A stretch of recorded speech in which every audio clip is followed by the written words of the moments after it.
कितने पूरे देश भर में होंगे अपने समाज के? देखिए, पूरे देश में अभी जो है जो लिखित आंकड़ा है, तो पूरे देश में हमारे पास 2.5 करोड़ बुद्धिस्ट लिखित आंकड़ा है। अच्छा। लिखित जो पेपर में है जी जी। और ऐसे मौखिक में तो करीब करीब 25 करोड़ बुद्धिस्ट है।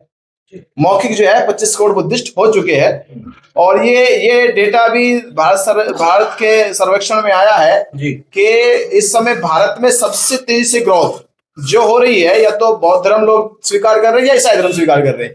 एक सच्चाई है कि अभी अगर आप देखें, कहीं भी ऐसी कोई सभा नहीं होगी जहां लोगों ने हिंदू धर्म स्वीकार किया हो।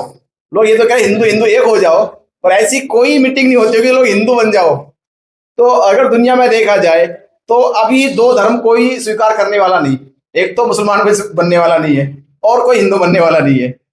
2 में तो कहीं भी आपने कोई प्रोग्राम नहीं सुना होगा कि कोई हिंदू बन गए या कोई मुसलमान बन गए। पर ये अभी देखते देखते, क्योंकि भारत वैसे तो सभी इतिहास पढ़े हुए हैं, भारत बुद्ध की धरती रही है। और अक्सर हमारे पॉलिटिशियन लोग भी कभी से बोलने से कतराते नहीं है। जो बाहर किसी कहीं जाते तो कहते हैं, प्राउड फील करके कहते हैं कि हम बुद्ध की धरती से आए हैं। और बुद्ध का इतिहास बहुत ही एक गौरवशाली इतिहास रहा है। उस गौरवशाली इतिहास का ये प्रमाण है कि आज Thailand, Burma, Cambodia, Indonesia, Malaysia, China, Japan और वियतनाम जैसे कंट्री बुद्ध के धर्म को मानती है। ये इसका प्रमाण है।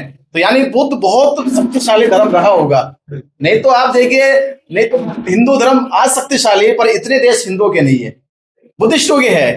तो यानी बुद्ध के पास बहुत पावर थी, मतलब पावर मीन्स यानी उनका विचार बहुत ताकतवर था, बहुत ही सरल था कि सरल विचार को लोगों ने जल्दी स्वीकार कर लिया। अभी आपका बागेश्वर धाम जी ने हिंदुओं को एक करने के लिए जो यात्रा जो निकाले, जो तो उस विचार में क्या कहना है आपका? और आप लोग इसमें अलग है आते हैं या इसमें आ रहे हैं? देखिए, एक चीज एक कहावत है कि किसी को पानी का सूत्र मत पढ़ाओ, पानी ही पिला दो बस।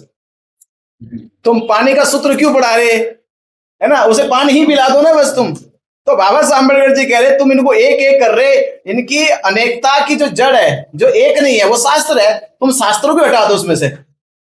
वर्ण व्यवस्था कहाँ है? शास्त्रों में। जाति व्यवस्था कहाँ? शास्त्रों में। तो बाबा साहब अम्बेडकर तब कह के गए कि अगर हिंदुओं तुम्हें एक होना है तो तुम्हारी ये अनेकता की जो जड़ है, जो विष है, ये शास्त्र है, इनमें आग लगा दो, खत्म हो जाएगी सब। जब शास्त्र रहेगा नहीं तो कोई पढ़ेगा नहीं कि वर्ण क्या होता है, जाति क्या होती है, भेदभाव क्या होता है, छुआछूत क्या होती है। जब ऐसी शिक्षा होगी नहीं समाज में तो समाज बटेगा क्यों? तो वो पहल नहीं कर रहे। पर पढ़ाई लो, एक हो जाओ, एक हो जाओ। अरे एक हो जाओ। ब्राह्मण सभाएं वो ये प्रचार करे कि वो अपनी बेटियों की शादी, अपने बेटों की शादी भंगी समाज से, चमार समाज से, दोसार समाज से कब करेंगे? तब देखो वो रिलेशन बनाओ ना। वैसे करे, एक हो जाओ, रिलेशन तो बनाओ पहले, वो रिलेशन बनाओ, एक हो जाएंगे। उस पर तुम कहते नहीं, अरे हाँ छोटी जाति की जाति की शादी क्यों कर दो अपनी? बगावतें हो जाएगी। अगर किसी लड़का लड़की का प्रेम प्रसंग हो जाए, इंटरकास्ट हत्या हो जाती है, कोर्ट कचहरी हो जाती है, और तुम कह रहे हिंदू हिंदू एक हो जाओ। पहले ये कहो कि इंटरकास्ट मैरिज को अलाउ कर दो, और सबसे पहले ब्राह्मण अपनी लड़का लड़की की शादी करे, तब तो माने कि हाँ तुम सच बोल रहे हो। नहीं तो ये तो है कि भैया मुखौटा लगा के बोल रहे हो, और सीधा सीधा है ये भोले भाले लोगों को राजनीतिक तौर पे इस्तेमाल करने का एजेंडा बस। गृह मंत्रालय या पीएमओ को आप लोगों ने कोई आवेदन या चिट्ठी लिखी है? हाँ, नहीं, पीएमओ को भी लिखी गई है, राष्ट्रपति को भी लिखी गई है, माइनॉरिटी कमीशन को भी लिखी गई है, और सुप्रीम कोर्ट में भी ये हमारा केस चल रहा है, जिसके 27 नवंबर को इसकी हियरिंग है, फिर से वो भी चल रहा है। मतलब काम सब हो रहा है। बस ये है कि ये न्याय संगत हो। सवाल न्याय संगत की है ना। अभी रास्ते की लड़ाई, यहाँ से हम लोग मैसेज बड़ा समाज और सरकार तक जाए हमारा। तो न्याय की बात होगी तो मोटी बात है। एक बात सुनिए, इसमें कौन सा ऐसा पैच है जो फंस रहा है? ये कौन नहीं बता सकता। किसी से पूछो भाई गुरुद्वारे में कौन रहेगा, बोले गुरु पाठी रहेगा। मस्जिद में कौन रहेगा? मौलाना रहेगा। मंदिर में कौन रहेगा? हिंदू पुजारी रहेगा। चर्च में कौन रहेगा? पादरी रहेगा। तो बुद्ध विहार में कौन रहेगा? वो भिक्षु रहेगा। इसके लिए कोई कानून की किताब पढ़नी जरूरी क्या? ये व्यवहारिक बातें हैं। तो हम ये कहना चाह रहे, जो व्यवहारिक बात है, जो समाज हित की बात है, उसका पालन होना चाहिए। धन्यवाद। अच्छा, केंद्र सरकार ने एक और बड़ी वो कही है कि आप सब जो है मुस्लिम, सिख से लेकर के बौद्ध से लेकर सब कोई आते हैं आपके अल्पसंख्यक में, और आज 3 साल से केंद्र सरकार ने अपने अल्पसंख्यक की छात्रवृत्ति बंद करके रखी है, जिसके कारण बहुत सारे बच्चों को पढ़ाई जो है नुकसान हो रहा है। पढ़ाई नहीं कर पा रहे हैं, कई काम नहीं कर पा रहे हैं, इस बारे में क्या बोलना है? देखिए, इस बारे में ये बोलना है कि सरकार जो हमारा जो अल्पसंख्यक आयोग है उसके जो चेयरमैन है वो गठन नहीं होता, उनका चेयरमैन का गठन नहीं होता है, और चेयरमैन का गठन नहीं होगा तो पॉलिसी लागू ही नहीं होगी।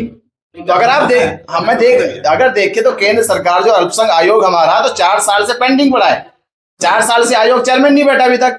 कुछ दिनों के लिए बैठाए गए थे हमारे पंजाब के, वो कुछ दिनों के लिए बैठाए गए, तुरंत हटा दिया गया उनको, क्योंकि वो पंजाब से थे, लुधियाना से सापला जी, तो सापला जी को बैठाया गया था और सापला जी को हटा दिया गया, क्योंकि वो माइनॉरिटी के लिए काम कर रहे थे और माइनॉरिटी के लिए सबके लिए काम कर रहे थे, और सरकार चाहती है कि जिसको वो चाहे उसके लिए काम करे, वो उसके लिए काम करे। तो माइनॉरिटी के बहुत सारे कानून अधिकार है, तो इसीलिए जो अल्पसंख्यक के छात्रवृत्ति है या उनके अधिकार की बात है, इसलिए वो अब तक समाज तक नहीं पहुंच रही, क्योंकि चेयरमैन नहीं बैठा है।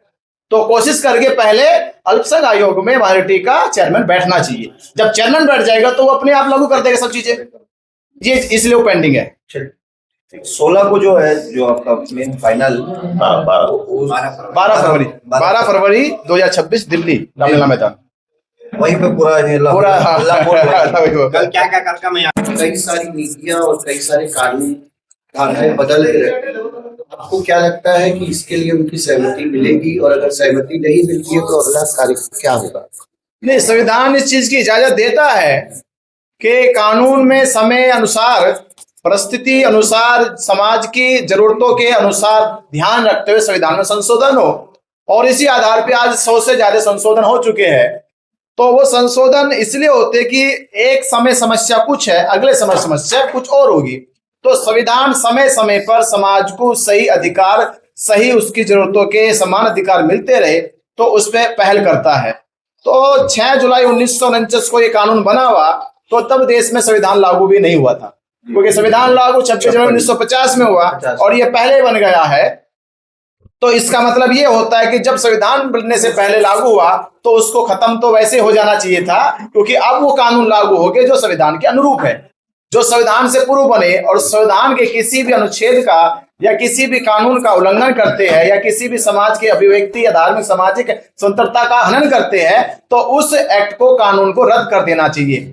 तो तब से लेकर अब तक इस पे भी पहल नहीं की गई है। तो संविधान को मानने वाले भारत के सभी लोगों ने यही अपील की है कि सरकार इस पर पहल करे कि ये 6 जुलाई 1949 का जो बीटी एक्ट है, बुद्धिस्ट टेम्पल मैनेजमेंट एक्ट जो है, ये एक्ट आज के बुद्धिस्ट धार्मिक मान्यताओं के विरुद्ध है, तो ये रद्द होना चाहिए और बुद्धिस्टों को महाबोधि महाविहार सौंप देना चाहिए।